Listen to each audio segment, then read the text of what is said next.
अच्छा हल्दी ले आइल बानी, देखी लो, समझी लो। अच्छा लगे तो लाइक सब्सक्राइब करो लोग। हाँ, नमस्ते।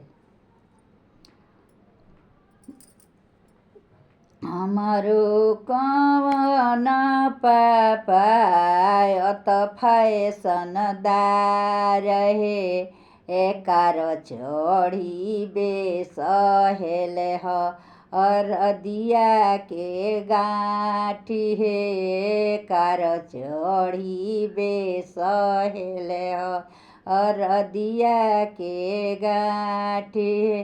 हमरो कवनिया मायत फैशनदार हे, रगरी रगरी पीसे ह अरदिया के गाठी हे, रगरी रगरी पीसे ह अरदिया के गाठी।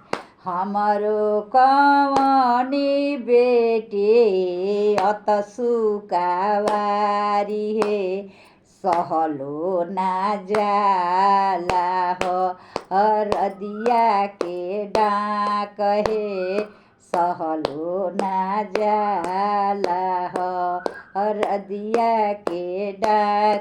हमरो कवन चाचा अत फैशनदार हे, कार चढ़ी बेसहेल ह अरदिया के गाठी हे, कार चढ़ी। हमरो कवनी चाची अत फैशनदार हे, रगरी रगरी पीसे ह अरदिया के गाठी हे, रगरी रगरी पीसे ह अरदिया के गाठी हे। हमरो कवन बाबू अत सुकावार हे, सहलो ना जाला हो अरदिया के डाक हे, सहलो ना जाला हो अरदिया के डाक।